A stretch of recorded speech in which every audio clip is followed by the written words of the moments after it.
అటువంటి ఫలితం లోకానికి అంతటికీ క్షేమానికి, దానిని ఆశించేటటువంటి వారందరి యొక్క లాభానికే మన ఆండాళ్ దానిని అందిస్తుంది. భక్తులైనటువంటి వీరు కోరుకునేది ఒకటే ఫలితం, అది శ్రీకృష్ణుని యొక్క దివ్య కైంకర్యం అనేటటువంటి ఫలితం. అది భగవంతుడు ఇవ్వటానికి ఎట్లాగూ తాను సిద్ధపడ్డాడు కనుక ఇక ఆయన ఆదేశించినటువంటి వ్రతానికి లభించేటటువంటి ఫలితాలు ఏవైనా అవి ఊరికి లోకానికి క్షేమాన్ని ఎలా కలిగిస్తాయి అనేదాన్ని మన అమ్మ వర్ణిస్తోంది. సాధారణంగా ఏదో యజ్ఞాలు యాగాలు లాంటివి చేస్తే ఆయురాశ ఆస్తే, సుప్రజాస్త్వమాశ ఆస్తే, దివ్యం ధామాశ ఆస్తే అంటూ మంచి ఆయు వస్తుంది, చక్కటి సంతానం కలుగుతుంది, అద్భుతమైనటువంటి భవనాలు ఏర్పడతాయి, సంపదలు కలుగుతాయి, సంపదలని పంచుకునేవారు ఉంటారు, సంపదలని అనుభవించే స్థానాలు కూడా ఉంటాయి, అవన్నీ లభిస్తాయి అంటూ సామాన్యమైనటువంటి యజ్ఞయాగాది క్రియాకలాపాలకే ఫలితాలని చెబుతూ ఉండేటప్పుడు మరి సాక్షాత్తు సర్వలోకైకేశ్వరుడైనటువంటి స్వామిని గురించి ఆచరించేటటువంటి వ్రతానికి లభించేటటువంటి ఫలితం ఎంతో అద్భుతమైనది అయి ఉంటుంది అనడంలో సందేహమేం లేదు కదా. మన ఆండాళ్ తల్లి ఆ ఫలితం ఈ ధనుర్మాస వ్రతానికి ఎలా లభిస్తుంది అనేది చెబుతూ ఈ వ్రతంలో మనం భగవంతుడిని ఎట్లా చూస్తామో కూడా వివరిస్తుంది. భగవంతుడికి ప్రాదేశికుడై అల్ప ఫలాన్ని ఇచ్చేటువంటి వాడుగా ఉండే స్వరూపాన్ని మనం స్వీకరించం. భగవంతుడివి రూపాలు ఎన్నెన్నో ఉంటాయి. ఆకాశంలో అంతం లేనట్టుగా, సాగరంలో జలానికి అంతం లేనట్టుగా, మన జన్మలకి కర్మలకి అంతం లేనట్టుగా భగవంతుడి కళ్యాణ గుణాలకు కూడా అంతం లేదు. కేవలం ఆయన గుణాలకే కాదు, ఆయన స్వరూపానికి కూడా అంతం లేదు. అందుకే భగవంతుడిని సర్వవ్యాపి అని అంటారు. అసలు భగవంతుడి గొప్పతనం కూడా దానివల్లనే. ఇందుగలడు అందులేడని సందేహము వలదని ప్రహ్లాదుడు చెప్పినట్టుగా అంతటా వ్యాపించి ఉండుట అనేది భగవంతుడి యొక్క గొప్పతనం. భగవంతుడికి ఉండే అనేక మంత్రాల్లో కూడా ఆయన యొక్క ఆ వ్యాపన శీలాన్ని చెప్పే మంత్రములే గొప్ప మంత్రములు అని మన శాస్త్రకాలు నిర్ణయం చేశారు. భగవంతుడి యొక్క వ్యాప్తిని చెప్పే మంత్రాలు మంత్రశాస్త్రంలో శబ్ద సాగరంలో కేవలం 3 అని అంటారు. అవి నారాయణ, విష్ణు, వాసుదేవ అనేటువంటి 3 మంత్రాలు. విష్ణు అంటే వ్యాపించిన వాడనర్థం. వాసుదేవ అంటే అంతటా వసిస్తాడు, ప్రకాశిస్తాడు అనర్థం. ఈ 2 మంత్రాలు భగవంతుడు వ్యాపించి ఉంటాడనే చెబుతాయి. కానీ ఆయన ఎందులో వ్యాపించి ఉంటాడు, ఎలా వ్యాపించి ఉంటాడు, ఎందుకు వ్యాపించి ఉంటాడు, ఇట్లాంటి ప్రశ్నలకి సమాధానాలు మనకి అంత స్పష్టంగా వచ్చేట్టుగా ఆ మంత్రాలు లేవు. అందుకే విష్ణు, వాసుదేవ అనేటటువంటివి కూడా వ్యాపన మంత్రములే అయినప్పటికీ వాటికి కాస్త లోపం ఉన్నది. కానీ ఆ వ్యాపక మంత్రాల్లో మొదటిదిగా మనకి నారాయణాయ విద్మహే అంటూ అందించినటువంటి గాయత్రిలో మొదట తీసుకున్నటువంటి నారాయణ మంత్రం మాత్రం మిగిలిన వాటిలాగా కాక ఇది వ్యాప్తిని చెప్తుంది, వ్యాప్తి ఫలాన్ని చెప్తుంది, ఎందుకలా ఆయన వ్యాపించి ఉంటాడు అనేటటువంటి దాన్ని మనకి వివరిస్తుంది, ఎందెందులో వ్యాపించి ఉంటాడని చెబుతుంది, వ్యాపించిన వాటికి తనకు ఉండేటటువంటి సంబంధం ఏమిటో కూడా మనకి తెలియజేస్తుంది. నారాయణ అనేది ఒక అద్భుతమైన మంత్రం. నారములంటే సకల చరాచర వస్తువులు అని అర్థం. అయనమంటే ఆధారం. చరాచర వస్తుజాతానికి అంతటికీ ఆధారమైన వాణ్ణి నారాయణ అంటారు.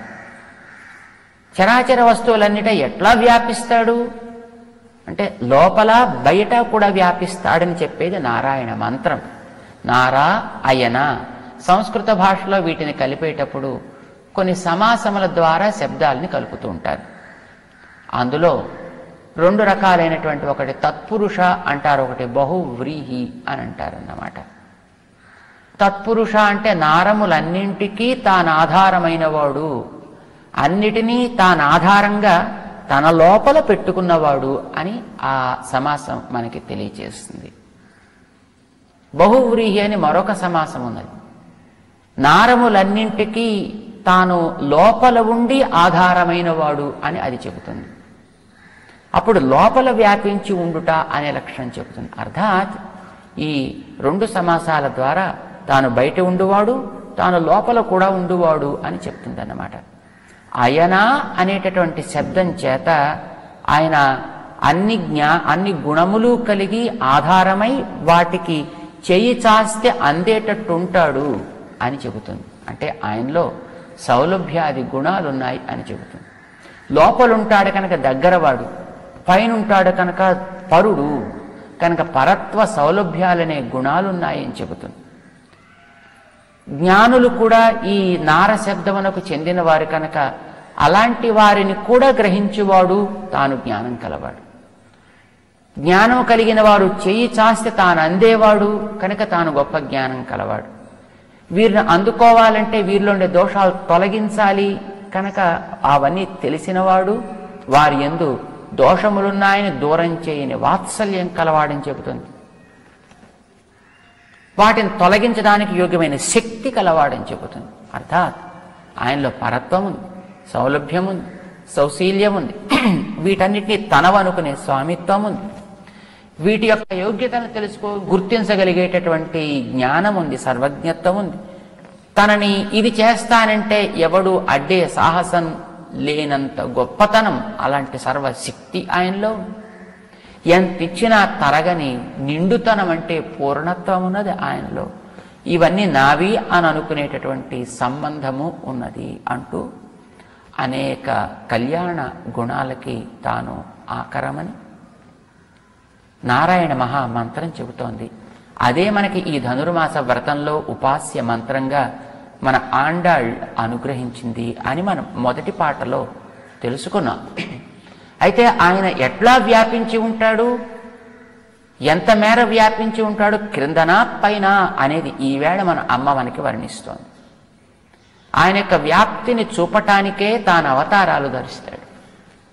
తనలో ఉండేటటువంటి ప్రేమని చూపటానికి తాను పాల్కడలికి ఒక అడుగు వేసి వస్తాడు.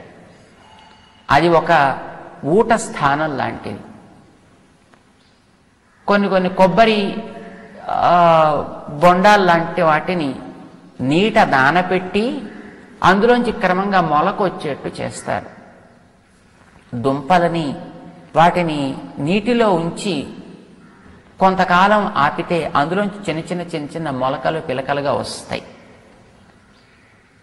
భగవంతుడు ఈ లోకాలని కాపాడటం కోసం తానే పాల్కడలి అనే స్థానంలో తనని నిలుపుకుని ఒక వ్యూహ రూపంగా అక్కడి నుంచి ఎప్పుడెప్పుడు ఈ లోకానికి అవసరాలు ఏర్పడితే ఒక్కొక్క అవతారాన్ని అందులోంచి తీసి ఈ లోకంలో వ్యాపింపచేస్తాడు.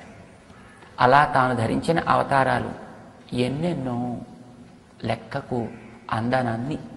మనకి తెలియటం కోసం ఒక క్రమ పద్ధతిలో జల సంచారం కలిగినటువంటి జీవుల దగ్గర నుంచి ప్రారంభించి అద్భుతమైనటువంటి రూపం దాకా తెచ్చి దశ అవతారాలు అని చెప్తారు. మత్స్య, కూర్మ, వరాహ, నారసింహాదులు అన్ని కూడా కల్కి దాకా. అయితే భగవంతుడికి అవతారాలు 10 కాదు సుమా, అనంతములు అని వ్యాసుడు శ్రీమద్ భాగవతంలో స్పష్టం చేసి ఉన్నాడు. పరాశర మహర్షి శ్రీ విష్ణు పురాణంలో కూడా ఆ విషయాన్ని స్పష్టం చేస్తాడు. అన్ని అవతారాలకి మూల కందం మాత్రం పాల్కడలి. ఆయన అక్కడ ఎవరైనా ఆర్తి కలిగి లోకంలో పిలిస్తే చాలు వద్దాం అని ఆర్తి కలిగిన అమ్మలా ఉంటాడు అని మనకి చెప్తారు. చిన్నపిల్లవాడిని రాత్రులు బయట తిరగద్దంటాడు తండ్రి. కానీ పిల్లవాడికి ఎప్పుడైనా ఏ అర్ధరాత్రి పూట నడిచే ఏ సినిమానో చూద్దాం అని అనిపిస్తే నాన్నకి చెబితే తిడతాడని భయం వేసి అమ్మను అడుగుతాడు. సరే, పిల్లవాడి మీద జాలి కలిగి స్నేహితుల యొక్క ముద్దు మురిపెం పిల్లాడి ద్వారా తీర్చాలి అనేటటువంటి తపనతో అమ్మ పోన్లే వెళ్ళిరా అంటుంది. అయితే అర్ధరాత్రి తిరిగి వస్తే నాన్నకి తెలిస్తే ఎక్కడ నాన్న తనని దండిస్తాడో అనే భయం పిల్లవాడిలో ఉంటే, నీకు పర్వాలేదులే, మెల్లిగా తలుపు తట్టు, నేనే విని వచ్చి తలుపు తీస్తానులే అని చెప్పి పిల్లవాడి ముచ్చట తీర్చడానికి తల్లి తాను పడుక్కునే ఉన్నా నిద్రపోకుండా పిలుస్తాడేమో, ఎప్పుడు పిలుస్తాడో అని ఆర్తితోటి ఆ పిల్లవాడి యొక్క పిలుపు కోసం ఎదురు చూస్తూ, అర్ధరాత్రి సినిమా చూసి వచ్చిన పిల్లవాడు మెల్లమెల్లగా తలుపు తట్టినా సవ్వడి చేయకుండా వెళ్ళి తలుపు తీసి పిల్లవాడిని తిరిగి తన కార్యంలోకి చేర్చినట్టుగా భగవంతుడు కూడా ఈ లోకంలో ఉండే జీవులలో తన యొక్క దైన్య స్థితిని ఎవడైనా ఒకడు గుర్తించి, హే ప్రభో నన్ను కాపాడు అంటూ ఆర్తితోటి అరిస్తే వెంటనే రావటానికి వీలుగా తాను ఆ పాల్కడల్లో పయ్య తుయిన్రా అంది నిన్న మన ఆండాళ్ తల్లి. ఆయన చాలా సుకుమారంగా పవళించి ఉంటాడు సుమా అని మనకి చెప్పింది. అప్పుడప్పుడు ఏ కొంతమంది అయినా తమకు కలిగినటువంటి స్థితిని గుర్తించి భగవంతుని సాధారణంగా భగవంతుని పిలవాలని ఎవరికి అనిపించదు. తమ యొక్క స్థితిని తామే తొలగించుకోగలం, తమకు కలిగే కష్టాలని తామే నివారించుకోగలం, ఏదో తామే ఉత్తమమైనటువంటి సాధనాలని పట్టుకోగలం. ఇలాంటి గర్వం లోకంలో చాలామందికి ఉంటూ ఉంటుంది. కానీ ఏ కొద్ది మందో నీవే తప్ప నితఃపరం వెరుగా అని ఆశ్రయిస్తారు. సుఖకాలంలో కాకపోయినా కనీసం కష్టకాలంలోనైనా భగవంతుని ఆశ్రయించాలి అని అనిపిస్తూ ఉంటుంది కొందరికైనా. అప్పుడప్పుడు ప్రకృతి ప్రభావం చేత తమో గుణానికి రజోగుణానికి లోనైనటువంటి వ్యక్తులైనా ఇక ఎవడు కాపాడజాలడు అని అనిపించినప్పుడు భగవంతుని ఆశ్రయించిన వాళ్ళు ఉన్నారు. కాకి లాంటి ఒక వ్యక్తి, కాకాసురుడు అని మనం అంటామే, అలాంటి వాడు తమో గుణం చేత సీతని హింసించి తిరిగి వచ్చి ఆయన పాదాల మీదే పడ్డాడు. రావణాసురుడు లాంటి రజోగుణం కలిగిన వాళ్ళు నేనే చేయగలను అని అనుకున్నా చివరికి ఆయన ముందర తల వాల్చక తప్పలేదు. ఇక విభీషణుడు లాంటి వాళ్ళు పుట్టుకతోటి రాజసులో తామసులో అయి పుట్టినప్పటికీ కూడా తత్వాన్ని గుర్తించి రక్షకుడు అతడే అని తెలిసి వెళ్ళి ఆయన యొక్క శ్రీచరణాల చెంత వ్రాలటం మనం గమనిస్తాం. భగవంతుణ్ణి ఏదో ఒక రకంగా ఆశ్రయించి తరించవచ్చును. అప్పుడప్పుడు సుఖం కలిగినటువంటి సమయంలో కాకపోయినా కష్టంలో వచ్చి ఆశ్రయించినా నేను కాదనను రక్షిస్తాను అని మనకి చెప్పటానికే ఒకనాడు తాను వామనుడై, యాచకుడై, త్రివిక్రముడై ముల్లోకాలు తన పాదం క్రింద చేర్చి ఇదంతా నాది సుమా, నీదనుకుని గర్వించకు, నీవే అన్నీ చేయగలను అనుకుని అహంకరించకు, నా పాదం క్రింద చేరి శిరస్సును ఉంచి దాసోహం అనడం అలవాటు చేసుకో, నీకు లోకానికి క్షేమం సుమా అని నిరూపించాడైనా ఆ వామన అవతారాన్ని ధరించినటువంటి సందర్భంలో. వ్యాపించినవాడు ఆయన కనుక, త్వరగా పెరగగలిగిన వాడు ఆయన కనుక లోకానికంతటికీ అట్లాంటి త్వరగా పెరిగే పంటలు కావాలి, సంపదలు కావాలి. తమకు కూడా అదే త్వరతో భగవంతుని యొక్క నిత్యమైనటువంటి సేవా సామ్రాజ్యము లభించాలి అనే కోరికతోటి మన ఆండాళ్ తల్లి ఫలాన్ని చెప్పే ఈ రోజున ఆ ఫలాలు వామనుడు త్రివిక్రముడైనట్టుగా మనం చేసే ధనుర్మాస వ్రతం చేత మనం ఏ కొద్ది చేసినా అవి అధికమైనటువంటి అనల్పమైనటువంటి ఫలితాన్ని మనకి ప్రసాదిస్తాయి. అవి రెండు రకాలుగా ఉంటాయి. ఒకటి లోకానికంతటికి లభించాల్సినటువంటి పంట, రెండవది తమకు కావలసినటువంటి జ్ఞానం అనేటటువంటి పంట. లోకానికి కావలసినటువంటి పంట కూడా మూడు రకాలుగా ఉంటుంది. అది క్షేత్రం పండేటటువంటి పచ్చటి ఆహారాలు, రెండవది వాటిని అనుభవిస్తూ వాటిని సాగు చేయటానికి పనికొచ్చేటటువంటి మన చుట్టూ ఉండే ఇతర ప్రాణికోటి పశు సంపద, మూడవది వాటి వల్ల మనకి లభించేటటువంటి సుఖసాధనమైనటువంటి ధన సంపద. కనుక క్షేత్ర సంపద, పాడి సంపద, ధనము అనేటటువంటి సంపద. ఇవన్నీ కూడా పుష్కలంగా లభిస్తాయి ఈ ధనుర్మాస వ్రతాన్ని మనం ఆచరించినట్టయితే. ఇది మన ఆండాళ్ తల్లి ఇవాటి పాటలో నిరూపిస్తోంది. మనం ముందుగా ఒకసారి ఆ పాసురాన్ని అనుసంధానం చేసుకుందాం. ఆండాళ్ తిరువడిగళే శరణం.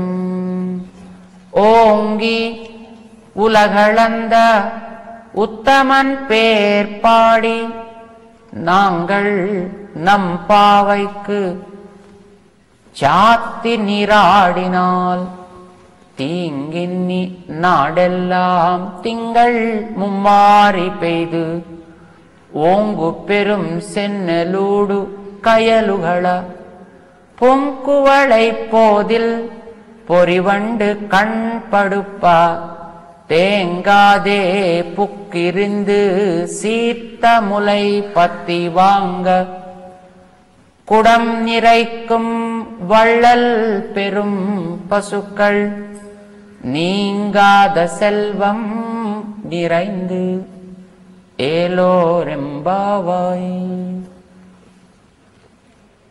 ஓங்கி ఉలగళంద ఉత్తమన్.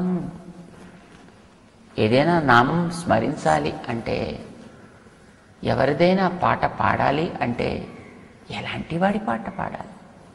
ఎందుకు పనికిరానివాడు, ఏమీ మంచి పనులు చేయనివాడు, పుష్కలంగా సంపదలున్న ఎంగిలి చేత్తో కాకిని తరమడం చేతకానివాడు, పరమ పిసినారి అయినటువంటి వాళ్ళ స్మరణ మనం చేసేది. అలాంటిది చేయడం ఎంతో పాపాన్ని అందిస్తుంది అని అంటారు.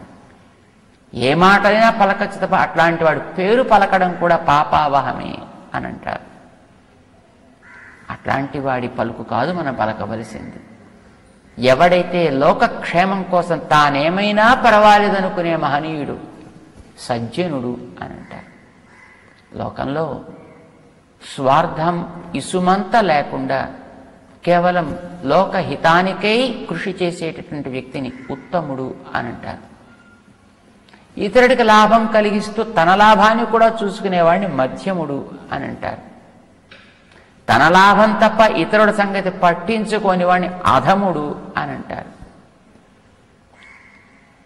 తన లాభము లేక ఇతరుడికి హాని కలిగించాలని చూచేటటువంటి వ్యక్తికి ఏం పేరు పెట్టాలి అనేది నాకైతే తెలియటం లేదు సుమా.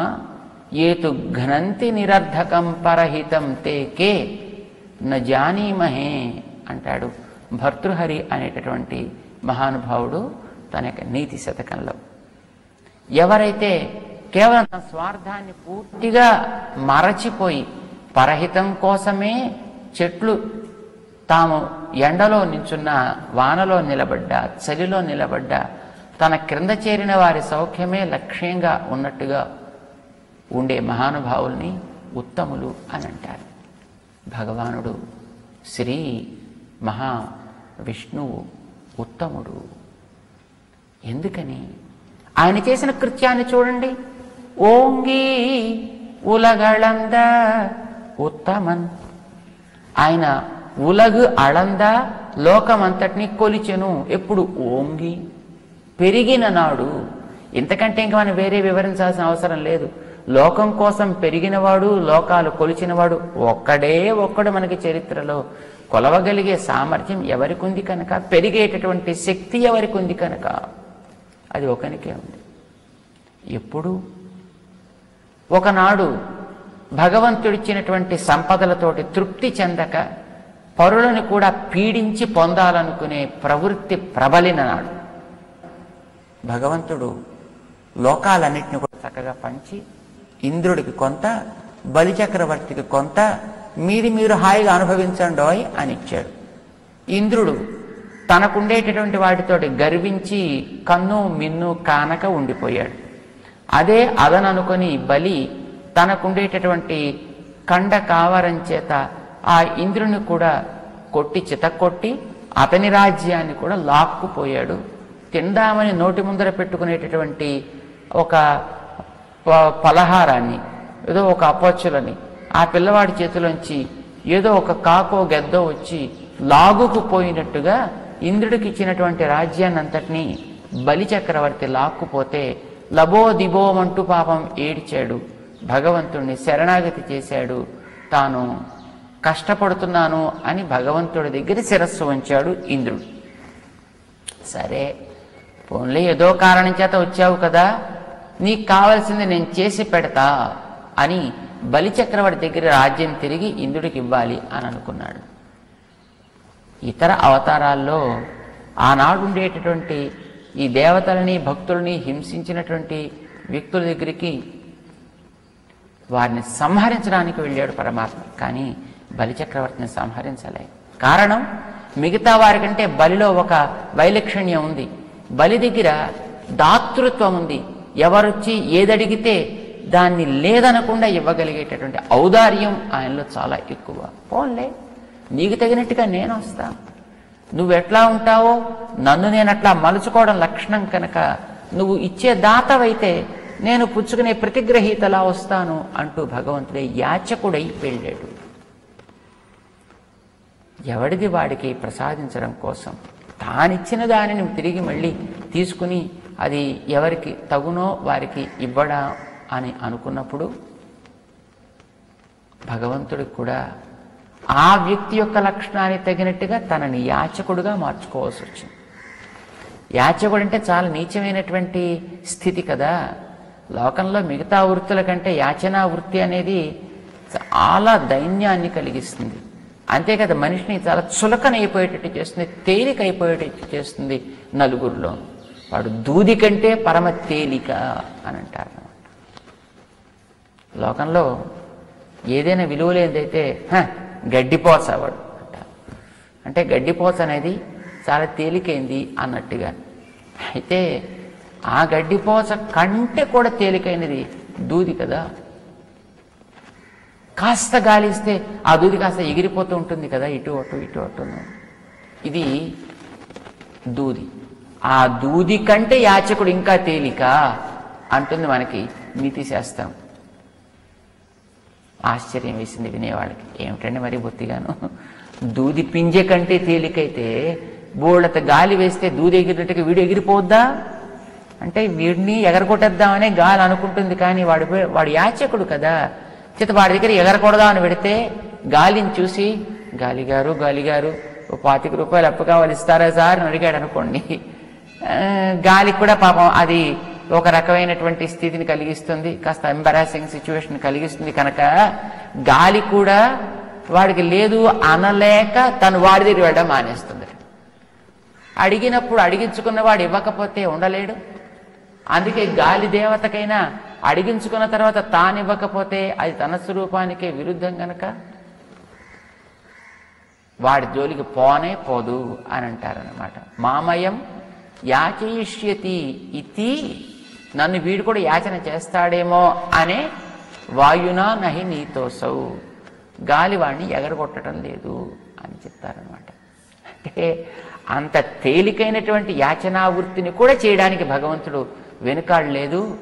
తనని ఆశ్రయించుకున్నటువంటి వ్యక్తుల యొక్క అహంకారాన్ని తృప్తిపరచటానికి ఎలా పెరిగాడాను. ఓంగి ఉలగళంద పెరిగెను లోకములని కొలిచెను. ఏంటో దానికి అంత ఆశ్చర్యం ఉంది కనుక. అంటే మామూలుగా అయితే ఆశ్చర్యం లేదు. ఆస్తమానం పెరిగే తరిగే శరీరాల్లో ఉండే వాళ్ళకైతే పెరగడం తరగడం రెండో ఆశ్చర్యం కావు, తప్పవు కనుక, కర్మబంధం ఉంది కనుక. కానీ ఏ కర్మబంధం లేనటువంటి ఆయనకి ఏం అవసరం కనుక ఈ లోకంలో రావటానికి పెరగటానికి ఓంగి. పోని ఆ పెరగడమైన సామాన్యంగా పెరిగాడా, ఒక్కసారిగా పెరిగిపోయాడంత. ఎంత వేగంగా పెరిగాడని దాన్ని మనకి తమాషాగా చెప్తారు. బలి చక్రవర్తి దగ్గరికి వామనుడు వచ్చాడు. ఈయన అడిగాడు తనకు కావాలి ఏదో అని. సరే ఇస్తానన్నాడు బలి. తీర్థం పట్టుకొచ్చాడు, దానం పోసాడు.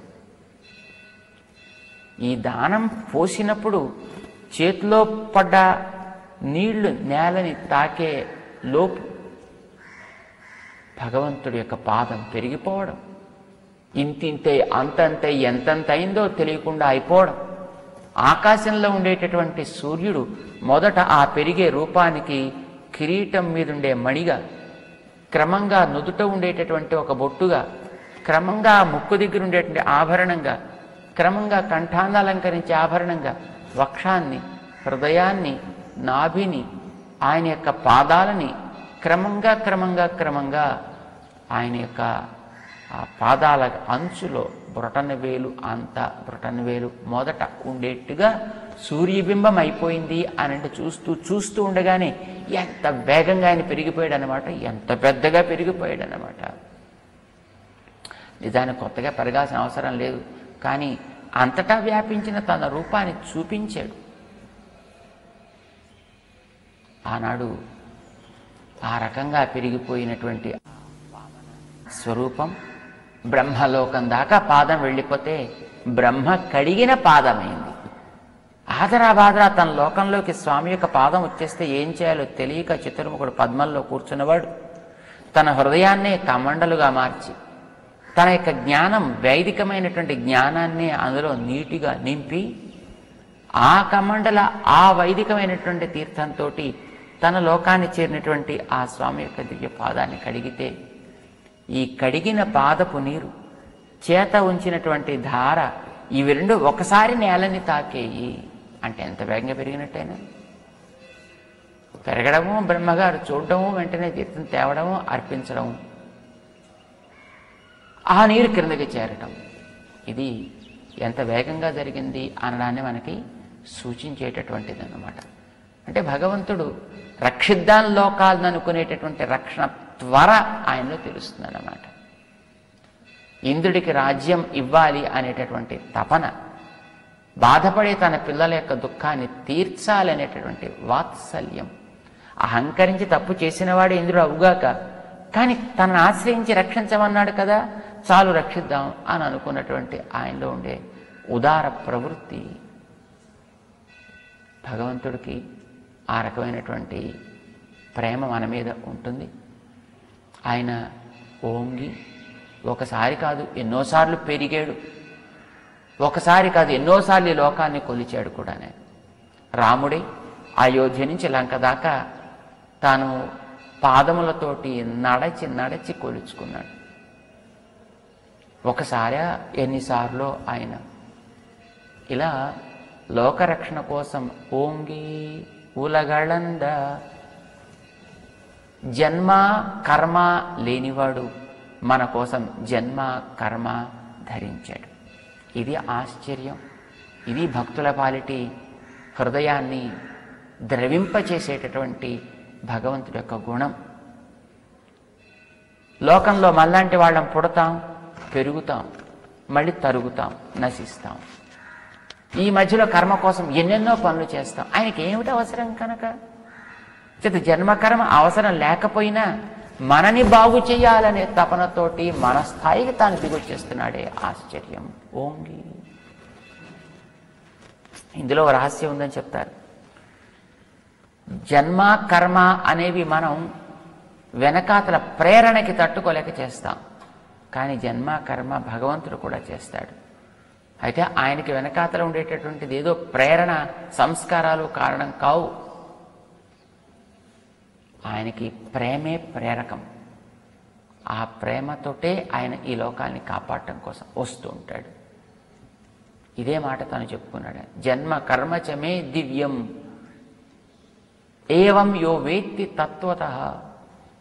నేను చేసేటటువంటి కర్మ, నేను ఎత్తేటటువంటి జన్మ కూడా దివ్యం, మాటలకు అందనివి.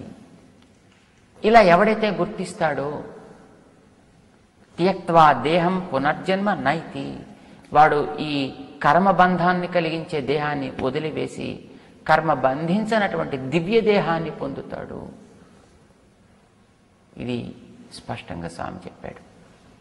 అందుకే భగవంతుడి యొక్క జన్మని కర్మని మనం తలుచుకుంటే చాలు మనం తరిస్తామన్నమాట.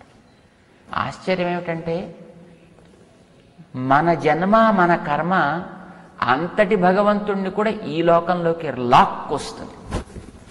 కానీ ఆయన జన్మ ఆయన కర్మ ఇంత అట్టడుగున పడి ఉండేటిన మనలాంటి వాళ్ళని కూడా కర్మబంధం తొలగించి తన లోకానికి చేర్చుకుపోతుంది. అంటే పుట్టటానికి, పని చేయటానికి మనకి